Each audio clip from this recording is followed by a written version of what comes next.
Unit 16, Audio 73. 1. I was working for a European airline when I decided I needed a career change. I was 45 and tired of the low salary and antisocial hours in the airport. I applied for a job with a travel agency where I could use my strengths in dealing with the public. I got the job, which pays much better than my previous one, but I'm finding it very stressful. Unfortunately, my greatest weakness is time management, so I've always got too much work. I don't know how long I'll stay here.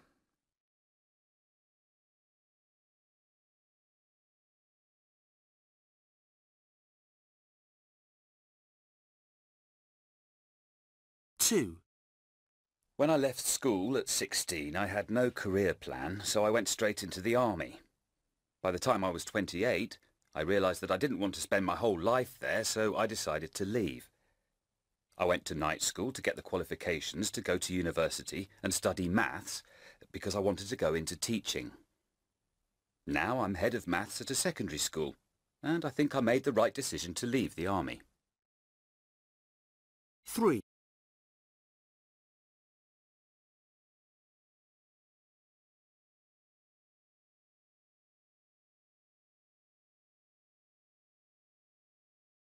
Three.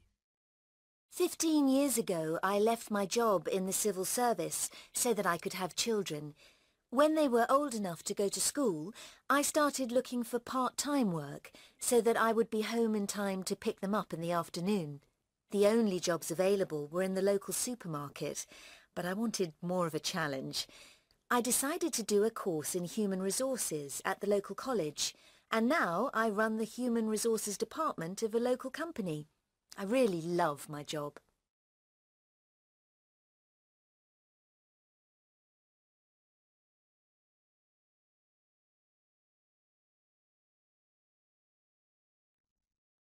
Four. Last year, I decided to give up my high-powered banking job and move to the country to concentrate on my painting. It had always been my ambition to hold an exhibition of my own pictures, but I never had enough time to paint. Unfortunately, I didn't realize how much I would miss my old life. I don't enjoy painting now that I do it full-time, so I'm thinking about calling the bank and asking for my old job back.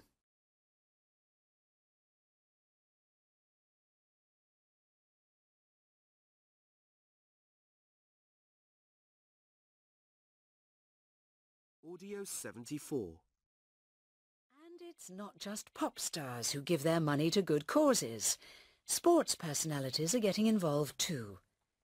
Let's look at the case of international footballer Ulises de la Cruz. Several times a week he sends money back to his hometown in Ecuador. Ulises grew up in a very poor village in the Chota Valley and experienced extreme poverty when he was young. As an adult, he spends much of the 900,000 euros he earns per year trying to improve life in the community. When Ecuador reached the World Cup finals for the first time in 2002, Ulises paid for a new system providing water for the village instead of buying a fast new car. Since then, he set up a medical centre and he's provided the school with books and a new roof.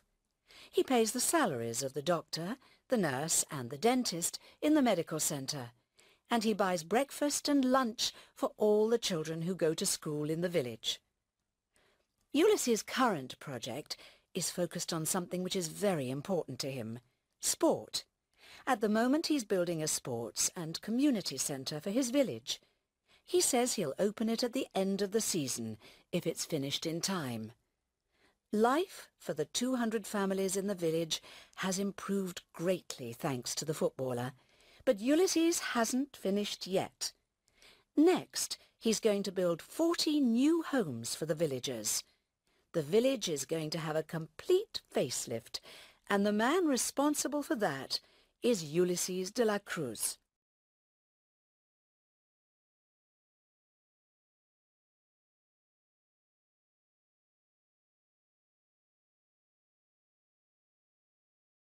Audio 75.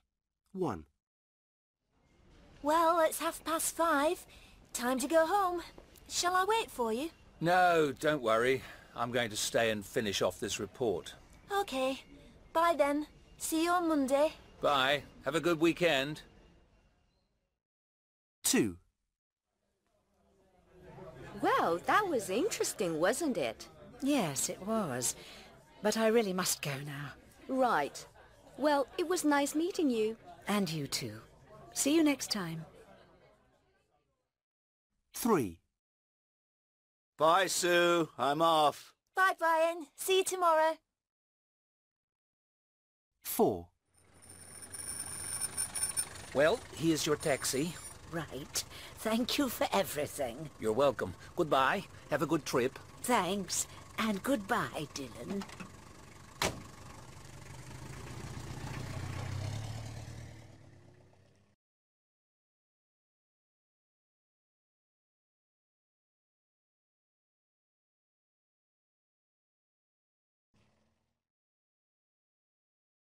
Audio 76.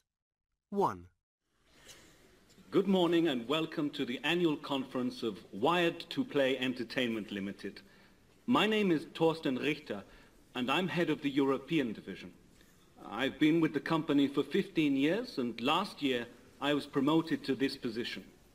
In my previous role, I ran the creative department in Bonn, where we developed the best-selling games Riders in the Storm and Kingdom Come. Over the last year, I've met with all the country managers to discuss our falling sales figures. At the moment, we're working together with a consultant, Amy Chang, to analyze our main problems. In the future, we may have to target a different market to increase sales. I'd be grateful for any ideas you might have here. So, that's enough about me. Let me tell you about those sales figures I mentioned.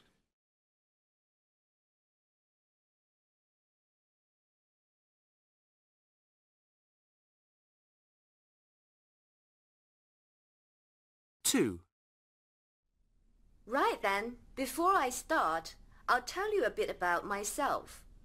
My name's Amy Chang, and I'm a freelance consultant. I studied economics and business at Beijing University from 2002 to 2005. And after doing my MBA, I joined PricewaterhouseCoopers.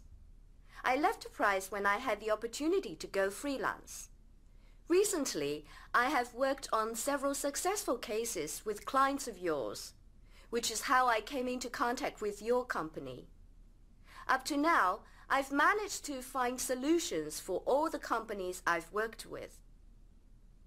In my current role as consultant to your company, I'm looking to improve your sales figures and reduce your costs. Over the next year, I'll spend 2 weeks in each department before I sit down and write my recommendations report. I'm looking forward to working with all of you.